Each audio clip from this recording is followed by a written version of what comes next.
ನಿಜವಾಗಲೂ ಇದೊಂದು ದುರಂತ.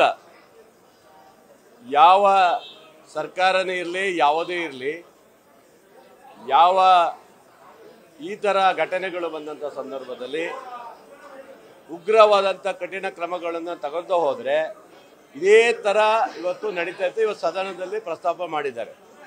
ಯಾವುದೇ ಮಂತ್ರಿಗಳಿರ್ಬೋದು, MLA ಇರ್ಬೋದು, ಅಧಿಕಾರಿ ಇರ್ಬೋದು, ಇನ್ನೊಬ್ರು ಇರ್ಬೋದು, ಪ್ರತಿಯೊಬ್ಬರಿಗೂ ಸಹ ಇದು ಸಹಜವಾಗಿ ನಡೀತಾ ಇದೆ. ಇದನ್ನು ಕಡಿವಾಣ ಹಾಕುವಂಥದ್ದು ರಾಜ್ಯ ಸರ್ಕಾರದ ನಮ್ಮ ಹೋಮ್ ಮಿನಿಸ್ಟರ್ಗಳು ಅದು ಮಾಡಬೇಕು ಅನ್ನೋದು ನಮ್ಮ ವಾದ. ಯಾಕಂದರೆ ದಿನನಿತ್ಯ ಏನಾಗಿದೆ, ಯಾರ್ದೋ 2 MLA ಇರ್ಬೋದು ಅಥವಾ ಯಾರ್ದು ಮಿನಿಸ್ಟ್ರು 4 ಜನದಿದೆ ಅಂತ ಕೇಳಿ ಪಾಪ ಆ ಮಿನಿಸ್ಟ್ರು ಕೊನೆಗೆ ಹೆಚ್ಚಿಗೆ ಹಾರ್ಟ್ ಅಟ್ಯಾಕ್ ಆಗಿ ಸತ್ತೋಗ್ಬೋದು. ಆ ಪರಿಸ್ಥಿತಿ ಆಗಿದೆ ಅಲ್ವಾ. ಅಂಥ ಪರಿಸ್ಥಿತಿ ಆಗೋದ್ರಿಂದ ಈ ಥರ ಘಟನೆಗಳು ಆಗಬಾರ್ದು. ಯಾಕಂದರೆ ಯಾವುದೇ ಇದ್ರೂ ಸಹ ಇದಕ್ಕೆ ಕಠಿಣ ಕ್ರಮ ಹಾಕುವಂಥ ಕೆಲಸವನ್ನು ರಾಜ್ಯ ಸರ್ಕಾರ ಮಾಡಬೇಕು. ಬಹುಶಃ ಊಹಾಪೋಹಗಳಿಗೆ ಹಾಕೋದು ಬೇಡ. ಆದರೆ ಇವತ್ತು ಪ್ರಸ್ತಾಪ ಮಾಡಿದಾಗ ಗೊತ್ತಾಗುತ್ತೆ ಇದು ನಿಜ ನಡೀತಾ ಇದೆ ಅಂತ ಅರ್ಥ ಆಗಿದೆ ಇವತ್ತು. ಅದರಿಂದ ಇವತ್ತು ದ್ವೇಷದ ರಾಜಕಾರಣದಲ್ಲಿ ಈ ಥರ ನಡೆಯೋದು ಸಹಜ ಆಗಿದೆ. ಇವತ್ತು ಈ ದ್ವೇಷದ ರಾಜಕಾರಣದಿಂದಲೇ ಈ ಥರ ಶುರುವಾಗಿದೆ. ಹಿಂದೆ ಆ ಥರ ಇರಲಿಲ್ಲ. ಆ ದ್ವೇಷದ ರಾಜಕಾರಣವನ್ನು ಹೊರತುಪಡಿಸಿ MLA ಮಂತ್ರಿಗಳನ್ನು ಪದ ಏನಾದ್ರು ಇದ್ದರೆ ಖಂಡಿತ ಇದು ಮುಂದಕ್ಕೆ ಒಳ್ಳೇದಾಗತ್ತೆ. ಇಲ್ಲ ಅಂತ ಹೋದರೆ ಇದು ಬರ್ಬಾದಾಗಿ ಹೋಗುತ್ತೆ ಮತ್ತು ಭಾಳ ಡೇಂಜರಸ್ ಇದು ಕೇಸ್ಗಳದ್ದಾಗುತ್ತೆ ಅನ್ನೋದು ಹೇಳ್ಬೋದು.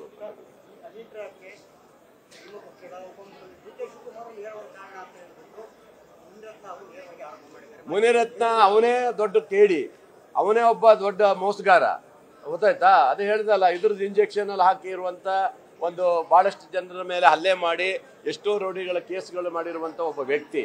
ಆ ವ್ಯಕ್ತಿ ಬಾಯಲ್ಲಿ ಇಂಥ ಮಾತು ನಾವು ಕೇಳೋಕೆ ಇಷ್ಟಪಡೋದಲ್ಲ. ಅವನಿಗೆ ನಾಚಿಕೆ ಆಗ್ಬೇಕು. ಅವ್ನಿಗೆ ಗೊತ್ತಿದೆ, ಅವನಿಗೆ ಏನಾರಿದ್ರೆ ತರ ಕೇಳಿ ಅವನಿಗೆ ಅಲ್ವಾ.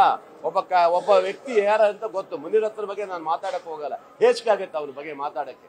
ಅಷ್ಟು ಕೆಟ್ಟ ವ್ಯಕ್ತಿ ಬಗ್ಗೆ ಅವನು ನಮ್ಮ ಉಪಮುಖ್ಯಮಂತ್ರಿಗಳು ಮಾತಾಡುವಂಥ ಯೋಗ್ಯತೆ ಅವನಿಗಿಲ್ಲ. ಆದರೆ ಯಾರೇ ಮಾಡಿರ್ಬೋದು, ಈ ಥರ ಮಾಡಲಿಕ್ಕೆ ನಾನು ಮಾಡಬಾರ್ದು ಅಂತ ನಾನು ಇವತ್ತು ಅವರಲ್ಲಿ ಕೈ ಮುಗಿ ಕೇಳೋದು. ದ್ವೇಷದ ರಾಜಕಾರಣ ನೀವು ಕೈ ಬಿಟ್ಟರೆ ಖಂಡಿತ ಸರಿಯಾಗುತ್ತೆ. ಇಲ್ಲ ಅಂದರೆ ಇದೇ ಥರ ನಡೀತಾ ಇರುತ್ತೆ. ಇದು ಆಗಬಾರ್ದು ಅಂತ ನನ್ನ ಉದ್ದೇಶ.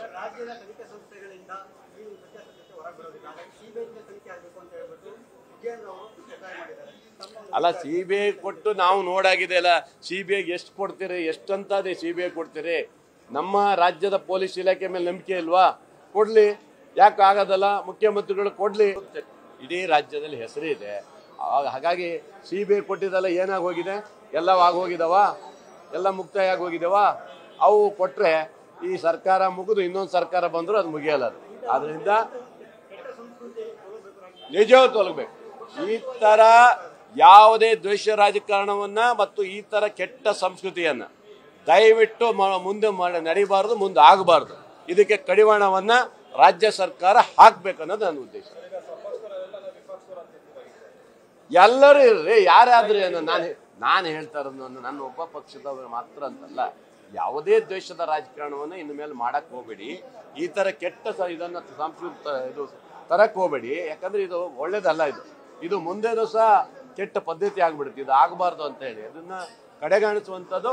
ಈಗ ಮೊನ್ನೆ ನಮ್ಮ ಸಾಲ ವಸೂಲಿಗೆ ಏನು ಮಾಡಿದ್ರಲ್ಲ, ಎಂತ ಅದು ಮೈಕ್ರೋ ಫೈನಾನ್ಸಿಗೆ ಏನು ತಂದ್ರು ಕಠಿಣ ಕ್ರಮ, ಆ ಥರ ಉಗ್ರವಾದಂಥ ಕ್ರಮ ತಗೊಳ್ಳುವಂಥ ಕೆಲಸ ಆಗಬೇಕು ಅನ್ನೋದು ನನ್ನ ಉದ್ದೇಶ ಅಷ್ಟೇ. ಇದು ಆಗಬೇಕು ಅನ್ನೋದು ನಾನು ಹೇಳ್ತಾ ಇದ್ದೀನಿ. ಇವತ್ತು ಯಾರೇ ಇರಲಿ, ಯಾರೇ ಎಷ್ಟು ದೊಡ್ಡವರು ಇರಲಿ, ಈ ಥರ ಮಾಡ್ಲಿಕ್ಕೆ ಬಿಡಬಾರ್ದು ಅಂತ. Thank you. ಅದೇ ಸಾರ್, ಈ ಥರ ಆಗ್ಬಿಟ್ರೆ ಅಧಿಕಾರಿಗಳು ಹೇಗೆ ಕೆಲಸ ಮಾಡ್ತಾರೆ, MLA ಹೇಗೆ ಕೆಲಸ ಮಾಡ್ತಾರೆ, ಮಂತ್ರಿಗಳು ಹೇಗೆ ಕೆಲಸ ಮಾಡ್ತಾರೆ, ಇತರರು ಕೆಲಸ ಮಾಡೋದು ಭಾಳ ಕಷ್ಟ ಆಗುತ್ತೆ. ಬಟ್ ನಿಮ್ಮ ಮಾಧ್ಯಮದಲ್ಲಿ 1-2 ಜನ ಇದ್ರೆ 20 ಜನ ನೀವು ತೋರಿಸಿದ್ದೀರಿ. ಅದರಿಂದ ಹೆದರಿಕೆ ಆಗೈತೆ ನಮಗೆ.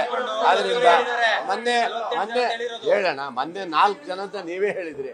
ಪಾಪ ಆ 4 ಜನ ಮಂತ್ರಿ ಯಾರೋ ಗೊತ್ತಿಲ್ಲ, ಅವ ಡವ ಅಂತ ಹೊಡ್ಕೊಂಡು ಬಿಡ್ತಿದ್ರು. ಆ ಪಾಪ ಅವ್ರಿಗೆ ಹೆದರಿಕೆ ಆಗಿತ್ತು. ಈಗ 48 ಜನ ಅಂದ್ಬಿಟ್ರೆ ಅವ್ರ ಕಥೆ ಏನಾಗಿತ್ತು ನನಗೆ ಭಯ ಆಗಿದೆ. ಅಲ್ಲ, ಅದೇ ರಾಜನ್ನೇ ಕೇಳ್ಬೇಕು. ರಾಜಣ್ಣ 48 ಜನ ಎಲ್ಲಿಂದ ತಂದಿ ಮರಯ್ಯ ಅಂತ. ಬಹುಶಃ ರಾಜನ ಹತ್ರ ಯಾರೋ ಹೋದಂತಾರೆ ಹಿಡ್ಕೊಂಡು ಏನಂತ ಕೇಳ್ಬಿಟ್ಟು ಕೊಟ್ಟಿರ್ಬೇಕು, ಏನೋ ಗೊತ್ತಿಲ್ಲ. ಬಟ್ ಭಾಳ ನಿಜವಾಗ್ಲೂ ಇದು ನೀಚ ಕೃತ್ಯವಾಗಿದೆ. ಈ ಥರ ಆಗಬಾರ್ದು ಅನ್ನೋದು ನಮ್ಮ ಉದ್ದೇಶ. Thank you very much. News first, ನಿರ್ಭೀತಿಯಿಂದ ನಿಮ್ಮ ಪರವಾಗಿ.